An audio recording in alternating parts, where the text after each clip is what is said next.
Hello students, इस video में हम एनसीईआरटी का chapter 7 concerns and needs in diverse context का पार्ट बी पढ़ेंगे, जिसका नाम है रिसोर्स अवेलेबिलिटी एंड मैनेजमेंट। अब आते हैं टॉपिक पर। टॉपिक है टाइम मैनेजमेंट। टाइम क्या है? Time is limited and irreversible. इसका मतलब है कि जो आज का टाइम है वो कल नहीं आएगा, ठीक है। और जैसे आज का जो 24 आवर्स अगर आपने वेस्ट कर दिया तो वो आपको दोबारा नहीं मिलेगा। तो इसीलिए टाइम क्या है? लिमिटेड है एंड इरिवर्सिबल है। Time is measured in years, months, days, hours, minute and second, ठीक है। ये टाइम की मेजरमेंट है, किसमें मेजर कर सकते हैं। अब सेकंड में है कि जिस तरीके से आज का जो चेंजिंग लाइफस्टाइल है, ठीक है, उसमें क्या है कि हमारी जो डिमांड है, रिस्पॉन्सिबिलिटीज है, जो भी घर में हो या स्कूल में हो, वो क्या हो गया? बढ़ गया है, ठीक है। हमारी जो रिस्पॉन्सिबिलिटी डिमांड जो है वो काफी इंक्रीज हो गया है, जिस तरीके से लाइफस्टाइल चेंज हो रहा है, ठीक है। जिस वजह से क्या है कि जो टाइम मैनेजमेंट स्किल्स है ना, वो आज के टाइम में बहुत इंपॉर्टेंट हो गई है, ठीक है। टाइम को मैनेज करना बहुत जरूरी है। तो अगर मतलब आपको सक्सेसफुल होना है लाइफ में, तो टाइम मैनेजमेंट स्किल सीखनी पड़ेगी, ठीक है। अब जिन लोगों को भी ये टेक्निक पता है कि टाइम मैनेज कैसे करना है, वो हमेशा लाइफ में हाई अचीवर्स रहते हैं, ठीक है। अब जो है फोर्थ लाइन में क्या कह रहा है कि जो टाइम मैनेजमेंट है उसमें क्या है, it also allows adequate rest and recreation, ठीक है। टाइम मैनेजमेंट में हम रेस्ट और रिक्रिएशन ये पढ़ेंगे क्या होता है, ठीक है। काम के साथ रेस्ट और रिक्रिएशन की भी स्पेस है, ठीक है। अब है नेक्स्ट जो है, the principle of time management is to concentrate on results not on being busy. इसका मतलब क्या है? जो टाइम मैनेजमेंट का प्रिंसिपल कहता है वो कहता है कि आपको कॉन्सेंट्रेट करना है रिजल्ट पर, ना कि आपको दिखाना है कि आप बिजी हो, ठीक है। अब एग्जाम्पल के तौर पे कुछ स्टूडेंट होते हैं, जैसे वो मतलब वरी होते रहते हैं एग्जाम्स को लेकर, लेकिन वो कुछ करते नहीं है, कुछ पढ़ते नहीं है, ठीक है। तो वरी होने से कुछ नहीं होता। एग्जैक्टली क्या है कि उनको पढ़ना होगा उस चीज के लिए। अब जितनी भी टाइम मैनेजमेंट जो होती है, वो टाइम मैनेजमेंट स्किल्स बिगिन होती है प्लानिंग के साथ, कि सबसे पहले हमें प्लानिंग करनी है, ठीक है। फिर उसके बाद टाइम प्लान क्या होता है? Time plan can be defined as advance schedule of activities. मतलब क्या है कि जब भी हम एक्टिविटीज को या मेरा जो भी काम है मैं उसको एडवांस में प्रिपेयर करके चलूंगी, तो उसी को टाइम प्लान कहेंगे, ठीक है। और वो भी एक गिवन टाइम पीरियड में किया जाता है, ठीक है। तो time plan can be defined as an advance schedule of activities to be performed in a given time period. एक गिवन टाइम पीरियड में जो भी आपने advance schedule of activities perform किए उसी को ही टाइम पीरियड कहते हैं। Steps in time and activity plan, ठीक है। तो सबसे पहला क्या है कि जब भी हम टाइम या एक्टिविटी को प्लान करेंगे तो कौन कौन से स्टेप्स जो है वो मुझे ध्यान में रखने हैं, ठीक है। सबसे पहला जो है, start your work as quickly as possible, ठीक है। जितना जल्दी हो सके अपने काम को स्टार्ट कर दो। Do not waste time in avoiding और डिलेइंग द टास्क, ठीक है। टाइम को वेस्ट नहीं करना कि हाँ चलो डिले कर देते हैं टास्क को, नहीं। जितनी जल्दी पॉसिबल हो उतनी जल्दी स्टार्ट करो काम को, ठीक है। सेकंड जो है, get into a routine every day. हर एक दिन रूटीन में आना पड़ेगा उस काम को करने के लिए, ठीक है। थर्ड है, प्रायोरिटाइज योर टास्क।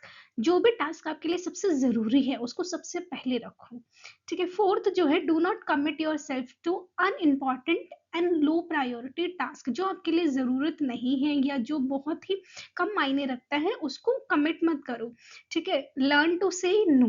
जो भी चीज आपके लिए जरूरी नहीं है उस टाइम पर, उसको आपको नो कहना होगा उसके लिए, ठीक है। If you have less time and more task in hand, you should be able to say no to the task which are not very important. अगर आपके पास बहुत सारे काम है, एक साथ 10 काम है, लेकिन सबसे पहला जो आपके लिए जरूरी है ना, जो प्रायोरिटी लिस्ट में आपके पास सबसे ऊपर है, उसको करो, ठीक है। और जितने भी अनइम्पॉर्टेंट टास्क है उसको नो करो कि नहीं अभी इसको नहीं करना। फिफ्थ है, divide the big task into a series of small manageable activities, ठीक है। हमेशा जो बड़े बड़े टास्क होते हैं उसको छोटे छोटे सीरीज में डिवाइड करो, ठीक है, ताकि स्मॉल जो टास्क होंगे वो इजिली मैनेजेबल होंगे आपके लिए। Sixth, do not waste energy and time on tasks which do do not need much attention. मतलब क्या है, अपनी एनर्जी और टाइम ऐसे टास्क पर आपको वेस्ट नहीं करनी जहां पर जिस टास्क को आपको अटेंशन ही नहीं देनी। ठीक है, या तो बहुत कम अटेंशन की जरूरत पड़ती है जिस टास्क में। सेवेंथ है, deal with the task one at a time. मतलब एक टास्क को एक ही टाइम पे कंप्लीट करने की कोशिश करो। ठीक है, जब तक वो पूरा ना हो तब तक उसको साइड मत करो। एट्थ जो है, arrange start and stop time to schedule activities. हमेशा क्या करो, एक शेड्यूल बना के चलो अपनी एक्टिविटीज का, कि मेरे को कितना टाइम, मतलब स्टार्ट कब करना है उस टास्क को या स्टॉप कब करना है। ठीक है, अप्रोप्रिएट टाइम देना है आपको हर एक टास्क को, जिससे कि आपको पता चले कि कितना टाइम मेरे को, कितना किस टास्क में कितना टाइम लग रहा है। नाइन्थ है, make a schedule of your activities and task. हमेशा आपको शेड्यूल बनाना है अपनी एक्टिविटी और टास्क का, जिससे कि पता चल सके आपको कि मतलब हर एक टास्क में आपको कितना टाइम लग रहा है और कितना टाइम को देना है हर टास्क में। ठीक है, एक जो प्रॉपर टाइम शेड्यूल बनाना है आपको। ठीक है, हर एक दिन का, जैसे कि अगर मैं आज का बनाऊंगी तो मैं पूरे दिन में क्या क्या टास्क करूंगी वो आपको मेंशन करना है, और साथ में आपको रेस्ट और लेजर टाइम मेंशन करना है, नहीं भूलना उसमें। Time plans are made according to the individual needs of a person. इसमें क्या है, जो टाइम प्लान बनेगा वो इंडिविजुअल नीड के अकॉर्डिंग बनेगा। हर एक पर्सन का डिफरेंट टाइम प्लान होगा। जो मेरा टाइम प्लान होगा वो आपके टाइम प्लान से बिल्कुल अलग होगा। ठीक है, हर एक इंडिविजुअल जिसका, मतलब हर एक इंडिविजुअल का डिफरेंट गोल और रिक्वायरमेंट होती है, उसी के अकॉर्डिंग उसका रूटीन बनता है। Tips for effective time management. सबसे पहले create a simple to do list. सबसे पहले आपको क्या करना है उसकी टू डू लिस्ट बनानी है। सेकंड, डेली वीकली प्लान है, जो डेली होते हैं और वीक वाइज जो प्लान करना है आपको वो क्रिएट करो। थर्ड है लॉन्ग टर्म प्लानर की, जो लंबे टाइम के लिए क्या प्लान है वो। अब आते हैं टूल्स इन टाइम मैनेजमेंट। ये बहुत इंपॉर्टेंट टॉपिक है, इसके ऊपर हमेशा क्वेश्चन आता है कॉम्पिटेटिव एग्जाम में भी और स्कूल एग्जाम में भी। तो सबसे पहला जो है peak load period. Peak load period क्या होता है कि मैक्सिमम लोड होता है, कि जो भी जिस भी पीरियड ऑफ टाइम में जब मैक्सिमम लोड होता है काम का तो उसे पीक लोड पीरियड कहा जाता है। ठीक है, जैसे कि अर्ली मॉर्निंग टाइम। ठीक है, जैसे कि स्कूल में जब बच्चे स्कूल जा रहे होते हैं तो जो अर्ली मॉर्निंग टाइम होता है उनका लंच पैक करना, रेडी करना, ये बहुत ज़्यादा पीक लोड पीरियड होता है अर्ली मॉर्निंग। और सेम ऑफिस गोअर्स के लिए भी, ऑफिस वाले भी जल्दी से रेडी होते हैं। ठीक है, उस टाइम पे उनको भी बाहर का काम करना होता है और साथ में फिर ऑफिस के लिए रेडी होना होता है। तो ये उनके लिए पीक लोड पीरियड है। सेकंड जो है वर्क कव। वर्क कव क्या होता है, ठीक है, ये बहुत इंपॉर्टेंट है, जो आपको ग्राफ दिख रहा है। ठीक है, ये वर्क कव है। अब इसमें क्या होता है कि ये ऐसा डिवाइस है जिससे कि हम क्या करेंगे, ट्रेस करेंगे वर्क अगेंस्ट टाइम। ठीक है, वर्क के अगेंस्ट टाइम रखा गया। हॉरिजॉन्टल पे क्या है, टाइम है। वर्टिकल लाइन पे क्या है, वर्क है। ठीक है, अब यहाँ पर कह रहा है कि जो ए से बी है, ए से बी का जो आपको दिखाई दे रहा है कर्व, ठीक है, ये क्या है, वार्मिंग अप पीरियड है। जैसे कि आप जब स्कूल जाते हो, ठीक है, स्टार्टिंग में आप किस स्टेज पर होते हो, ए से बी में, वार्मिंग अप पीरियड है, आप धीरे धीरे काम कर रहे होते हो। ठीक है, सी क्या है, plateau of maximum ability to do work. Break होने से जो पीरियड है आपका, ठीक है, जब ब्रेक होता है स्कूल में तो उससे पहला जो पीरियड है वो सी है। ठीक है, जहां पर आप थक चुके होते हो कि बस हो गया, ब्रेक चाहिए हमें। ठीक है, अब बीच में ब्रेक आया, ब्रेक के बाद क्या हुआ, आपको फिर से एनर्जी मिली। ठीक है, एनर्जी मिली, फिर आपने काम किया। फिर डी तक जब आप पहुंचे तो डी क्या है, maximum fall due to fatigue.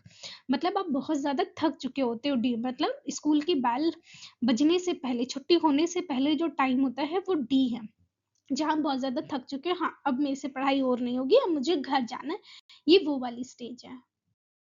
अब आते हैं थर्ड पॉइंट पर। थर्ड है rest periods slash break period. ठीक है, ये क्या है, बेसिकली ये unproductive interruptions of working time है। ठीक है, अब जो है रेस्ट पीरियड जो हमें मिलता है या ब्रेक पीरियड मिलता है, इसमें हम कोई काम तो कर नहीं रहे, बट ये बहुत जरूरी है। ठीक है, जब हम बहुत ज्यादा थक चुके होते हैं तब हमें रेस्ट की जरूरत होती है। अब इसकी जो फ्रिक्वेंसी होगी, frequency and duration of rest period जो होती है वो बहुत जरूरी है, कि ना ही ज्यादा लंबे होने चाहिए ना ही ज्यादा शॉर्ट होंगे। अगर ये बहुत ज्यादा लंबे होंगे तो हम बोर हो जाते हैं, और अगर रेस्ट पीरियड बहुत छोटा होता है तो फिर भी हमारी टायर्डनेस और हम फ्रेश नहीं होते। फोर्थ, वर्क सिंप्लीफिकेशन, जो कि बहुत जरूरी है, इसके ऊपर हमेशा क्वेश्चन आता है। ठीक है, इसको हम कैसे डिफाइन करते हैं। Work simplification can be defined as the conscious seeking of the simplest, easiest and quickest method of doing work work simplification हम क्या कर रहे हैं बेसिकली, हम अपना वर्क सिंपल, इजी और जल्दी करने की कोशिश करते हैं। ठीक है, इट इम्प्लाइज करते हैं proper blending and management of two important resource. इसमें क्या करता है, ये दो important resource time and human energy का यूज करके काम को इजी करता है। ठीक है, इसका एम क्या है basically, it aims at accomplishing more work. ठीक है, क्या करेगा, ज्यादा काम करेगा किसी भी given amount of time and energy में, और कम भी कर सकता है। ठीक है, और एट रिड्यूसिंग ये अमाउंट ऑफ जो टाइम और एनर्जी को कम करके वर्क जल्दी से कंप्लीट करेगा। In order to bring change in work procedure as well as to simplify it, three level of changes are important. हम क्या कर रहे हैं, इससे पहले हमने वर्क सिंप्लीफिकेशन पढ़ा कि हम टाइम और ह्यूमन एनर्जी का यूज करके अपने काम को सिंप्लीफाई करेंगे। ठीक है, तो यहाँ पर क्या है कि अब हम चेंज लेकर आएंगे वर्क प्रोसीजर के अंदर। जो भी हम काम कर रहे हैं वो इस तरीके से करें कि हमारा काम सही टाइम पे जल्दी कंप्लीट हो जाए और मतलब प्रोडक्टिव वे में कंप्लीट हो। ठीक है, अब यहाँ पे क्या है, थ्री लेवल ऑफ चेंजेस करते हैं। ठीक है, सबसे पहला जो है change in hand and body motion. हमें क्या है, अपनी मतलब हैंड और बॉडी मोशन ठीक से यूज करने हैं। ठीक है, सेकंड जो है eliminating and combining certain process. कुछ जो टास्क जिस तरीके से कुछ प्रोसेस ऐसे होते हैं जिससे कि मेरे को ज्यादा टाइम लगता है, तो वो मैं उसे हटा दूंगी, एलिमिनेट कर दूंगी, और ऐसे अ, ऐसे मेथड को या ऐसे प्रोसेस को कंबाइन करूंगी जिससे कि वो काम जल्दी हो जाए। ठीक है, थर्ड है bye improving the sequence and rhythm of work. Fourth जो है by developing skills at work. Skills develop हो जाएंगी तो काम ऑटोमेटिकली जल्दी होता है। ठीक है, नेक्स्ट है by improving body posture. Body posture बहुत इंपॉर्टेंट रोल प्ले करता है कि बॉडी पोस्चर बिल्कुल ठीक होना चाहिए। Next, change in work storage space and equipment. जो मैं इक्विपमेंट यूज कर रही हूँ उस वो उससे क्या होता है, अगर मेरे को कपड़े धोने हैं, ठीक है, तो वॉशिंग मशीन ठीक होनी चाहिए। ठीक है, वो काम कैसा कर रही है।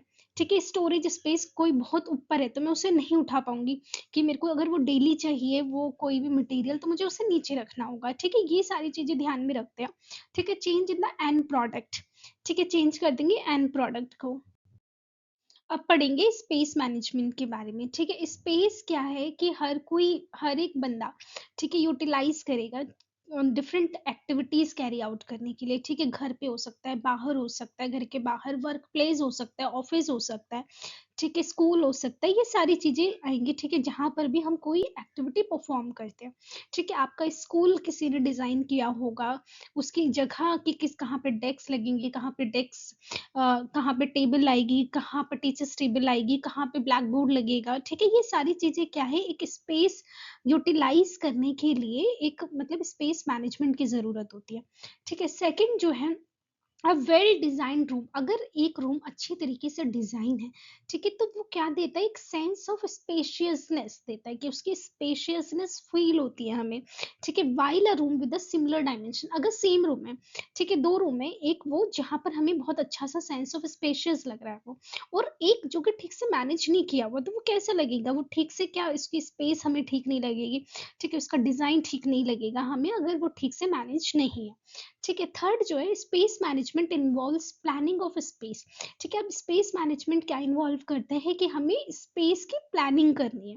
ठीक है, ऑर्गेनाइज करना है as per plan, implementing the plan in terms of its utilization. के जो भी स्पेस है उसका क्या यूटिलाइजेशन है, वहां पर क्या बच्चे बैठेंगे, वहां पे क्या ऑफिस गोअर्स बैठेंगे, उसके अकॉर्डिंग ही वो स्पेस मतलब प्लान की जाती है कि किस तरीके से उस बेसिकली क्या एम होगा उस स्पेस का, and evaluating it in terms of achieving functionality.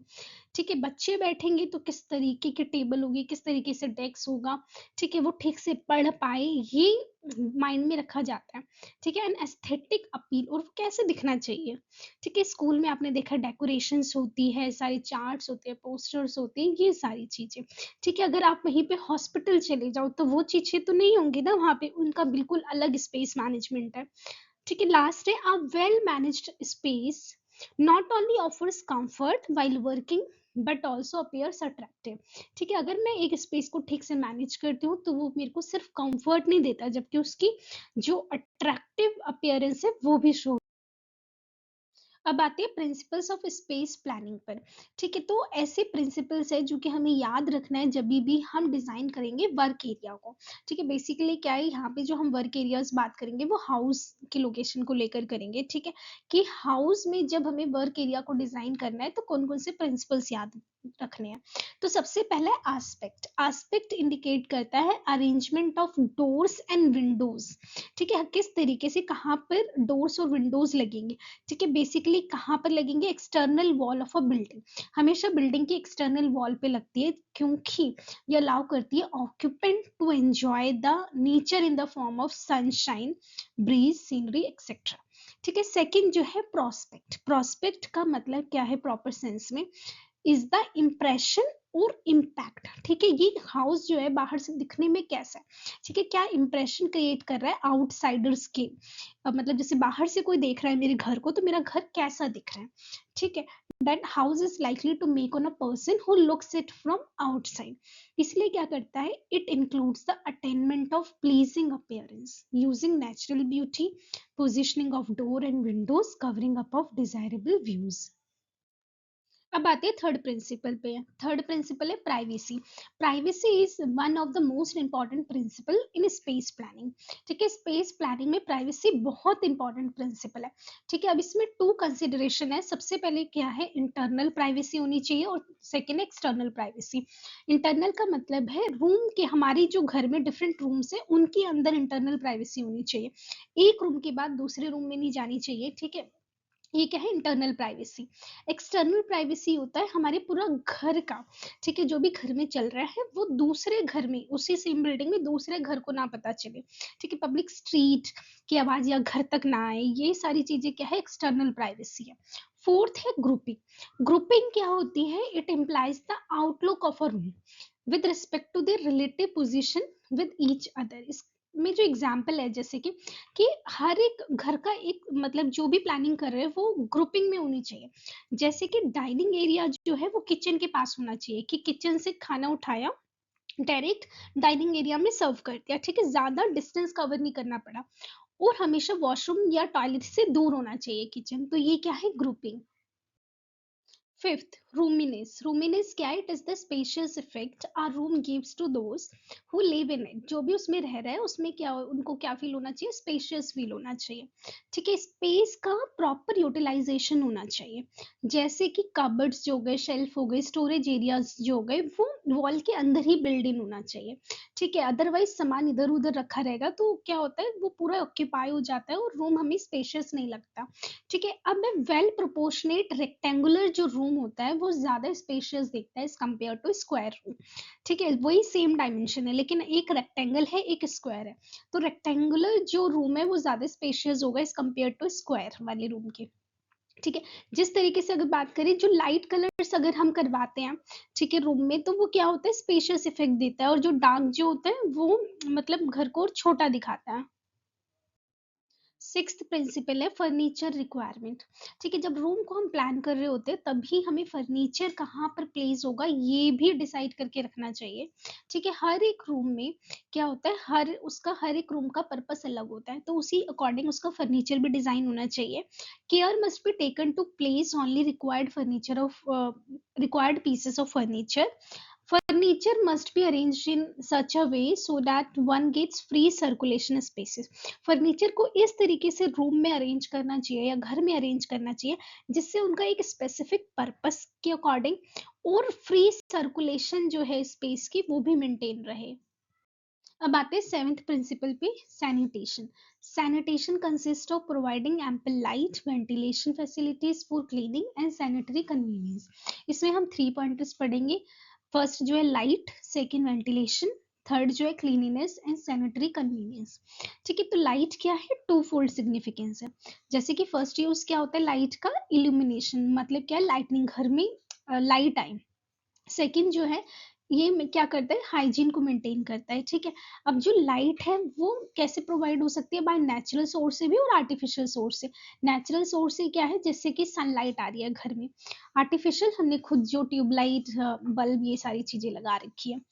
Second क्या है, वेंटिलेशन। वेंटिलेशन क्या है, basically it is the supply of, जब आउटसाइड एयर बिल्डिंग के अंदर आती है तो ये क्या है, ventilation. Good ventilation is an important factor. ठीक है, गुड वेंटिलेशन होना बहुत जरूरी है, क्योंकि क्या होता है, अब जैसे विंडोज हम कई बार अपोजिट टू ईच अदर अगर लगाएंगे तो गुड वेंटिलेशन होगा, ठीक है, जिससे कि फ्रेश एयर बिल्डिंग के अंदर आएगी। और इससे क्या होगा, जैसे कई बार headache, sleepiness, inability to focus होता है ना, ठीक है, वेंटिलेशन से ये सारी चीजें नहीं होती।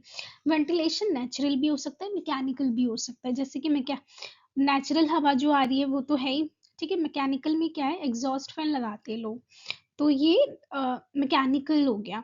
ठीक है, थर्ड है क्लीनिनेस एंड सैनिटरी कन्वीनियंस में क्या होगा, जनरल क्लीनिंग रखनी है, ठीक है। और ये क्या है, जो जिस घर में रह रहे हैं ये उसकी रिस्पॉन्सिबिलिटी है कि वो अपने घर में क्लीनिंग रखे, ठीक है। But even then some provision to facilitate cleaning, और कई बार प्रिवेंशन भी करें of dust unnecessary in planning. Eighth principle है सर्कुलेशन, ठीक है। एयर सर्कुलेशन जो होगी एक रूम से दूसरे रूम तक, ठीक है, बहुत अच्छी होनी चाहिए, ठीक है। Good circulation includes an independent entry to each living space, ठीक है। गुड सर्कुलेशन बेसिकली क्या है कि एक इंडिपेंडेंट एंट्री होनी चाहिए हर एक रूम की, लिविंग एरिया में आने की, ठीक है। एक कॉमन स्पेस होना चाहिए। It also ensure privacy to member, ठीक है। नाइन्थ जो है प्रैक्टिकल कंसिडरेशन। प्रैक्टिकल कंसिडरेशन क्या है, जब भी हम स्पेस को प्लान करें तो वन में कंसिडर प्रैक्टिकल पॉइंट कंसिडर रखने चाहिए, जैसे कि स्ट्रेंथ हो गई, स्टेबिलिटी ऑफ द स्ट्रक्चर हो गया, कन्वीनियंस हो गया, कंफर्ट हो गया फैमिली का, simplicity, beauty, provision for expansion in future. One should not economize by creating a weak structure. Basically practical consideration क्या है, जहां पर हम बिल्डिंग के स्ट्रक्चर की बात करें कि जो घर बन रहा है उसकी स्ट्रेंथ होनी चाहिए, उसकी स्टेबिलिटी होनी चाहिए। और अगर फैमिली को फ्यूचर में उसको और बड़ा करना है, जैसे कि अगर किसी का ग्राउंड घर का मतलब सिर्फ एक ही मंजिल का घर है, अगर उसको दूसरी मंजिल चढ़ानी है, तीसरी चढ़ानी है, तो उस पे वो काम कर सके, ठीक है। वीक स्ट्रक्चर नहीं होना चाहिए घर का। 10th जो है एलिगेंस। एलिगेंस क्या है, ये क्या है, elegance is the effect produced by the general layout of the plan. Basically क्या है, जब भी कोई घर बनाया जाता है तो एक बेसिकली एक जर्नल लेआउट बनाया जाता है, ठीक है। तो जर्नल लेआउट ऐसे बनाना चाहिए ताकि हम अपने स्पेस को अच्छी तरीके से डिजाइन कर सकें, और फ्यूचर में जो बिल्डिंग बनेगी उससे वो इकोनॉमिकली स्ट्रांग होनी चाहिए।